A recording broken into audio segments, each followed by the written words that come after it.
નવરાત્રી ચાલુ થાય છે તો આપણે શું બનાવશું? નજીકમાં નવરાત્રીની ઉપવાસની ડીશ બનાવવામાં આપણે આજે બનાવશું ફરાળના બટેટાવડા સાથે લીલીછમ મસ્ત મજાની ગળાશ ખટાશ તીખાશ વાળી ચટણી. ચાલો મારા રસોડામાં. બટેટાવડાના મિક્સિંગ માટે આપણે લઈ લેશું 1 ટીસ્પૂન જેટલું તેલ. લઈ લેશું એમાં લીલા મરચાં, અડધી ચમચી આદુનો પેસ્ટ. કરી નાખશું બધી વસ્તુને મિક્સ. લઈ લેશું એની અંદર બટેટાનું પૂરણ. લઈ લેશું અડધી ટીસ્પૂન જેટલી મરીનો ભૂકો. સ્વાદ અને કલર વધારવા માટે અડધી ટીસ્પૂન જેટલો લાલ મરચાંનો ક્રશ. લઈ લેશું થોડા એવા ધાણા.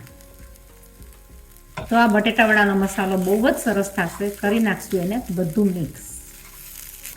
ગેસની ફ્લેમને કરી નાખશું બંધ. પૂરણનું મિક્સિંગ બહુ સરસ રીતના આપણું થઈ ગયું છે. લઈ લેશું એમાં થોડો એવો લીંબુનો રસ કે આમચૂર પાવડર. ખટાશ તીખાશ સાથે આપણે લઈ લેશું અડધી ચમચી ગળાશ. ખાંડ. ભાઈ ગળાશ ખટાશ અને તીખાશના કોમ્બિનેશનમાં આ વડા થશે એકદમ જ સરસ. તમે જોઈ શકો કે બટેટાવડાનું પૂરણ બહુ સરસ મજાનું તૈયાર થઈ ગયું છે. આપણે એના કરી નાખશું ગોળ બોલ્સ. પૂરણને થવા દેશું ઠંડુ. ફરાળના બટેટાવડા હોવાથી હું લઈ લઈશ 1/4 કપ ઓફ સિંગોડાનો લોટ. તમે સિંગોડાનો લોટ પણ લઈ શકો, રાજીગરાનો લોટ પણ લઈ શકો. કોઈ પણ ફરાળનો લોટ બટેટાવડામાં ચાલે. લઈ લેશું થોડું એવું સિંધાનો મીઠું. થોડું પાણી નાખીને લોટમાંથીને આપણે બનાવશું બેટર. આ બધી વસ્તુને કરી નાખશું ધીમા હલકા હાથે મિક્સ. આની માટે એક સાથે પાણી નથી નાખી દેવાનું. થોડું પાણી નાખીને આપણે બનાવશું એને બટેટાવડા જેવું બેટર. તમે જોઈ શકો છો કે એ પાણી પીતું જશે. આ આપણું બેટર એકદમ સરસ રીતના તૈયાર થઈ ગયું છે. એની કન્સિસ્ટન્સી હોવી જોઈએ આ પ્રમાણે.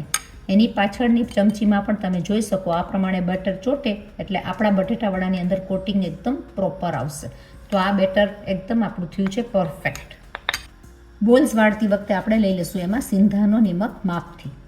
આ બધી વસ્તુને કરી નાખશું મિક્સ. ઠંડા થઈ ગયેલા બેટરને આપણે બનાવી નાખશું બટેટાવડાના બોલ્સ. તમે જોઈ શકો આપણા બોલ્સ એકદમ સરસ વળાઈ ગયા છે. આપણા ગોળ બોલ્સને આપણે તળી નાખશું તાવડાની અંદર લોટમાં મિક્સ કરીને. આપણું તેલ થઈ ગયું છે કે નહીં જોવા માટે આપણે થોડીક એવી પેસ્ટ નાખશું તેલની અંદર. ઉપર આવતાની સાથે ખબર પડી જાય કે આ થઈ ગયું છે આપણું તેલ મીડિયમ હોટ. આપણે આપણા બોલ્સને કોટ કરી નાખશું લોટ વડે એકદમ આ રીતના. તમે જોઈ શકો આપણું કોટિંગ એકદમ સરસ ચડી ગયું છે. તો ફરાળી વડા આપણા થશે એકદમ જ સરસ.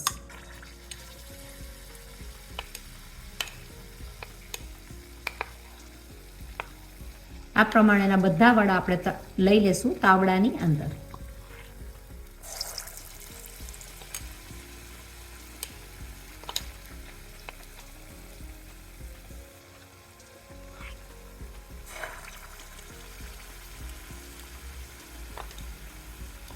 ફરાળના આ વડા આપણે ખાઈ શકીએ લીલી તીખી ફરાળી ચટણી સાથે. આ રીતના સિંગોડાનો લોટ જો વધી જાય તો એની સિંગોડાની કઢી પણ બહુ જ સરસ થતી હોય છે. આપણા વડા એકદમ સરસ મજાના થયા છે. તેલ પીધેલા ન થાય એની માટે આપણે નાખી દઈશું એને સોવિયેટની અંદર. બનાવી નાખશું ફરાળની લીલી ચટણી.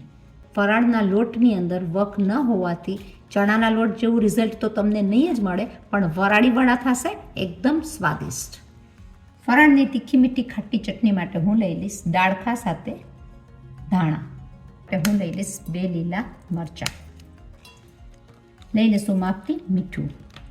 1 ચમચી હું લઈ લઈશ કોપરાનું છીણ.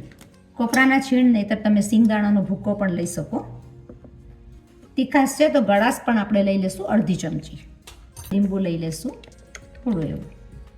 બટેટાના પૂરણના મસાલામાં મને જોઈ ગયું છે 4 ટેબલસ્પૂન જેટલું પાણી. બીજું વધેલું છે એમાંથી હું લઈ લઈશ 2 ટેબલસ્પૂન જેટલું પાણી ચટણીની અંદર. કરી નાખશું આને બધું ગ્રાઇન્ડ. ફરાળી બટેટાવડાની સાથેની ચટણી એકદમ જ સરસ તૈયાર થઈ છે. તો લીલી ચટણી સાથે આ વડા આપણે ખોલીને જોશું.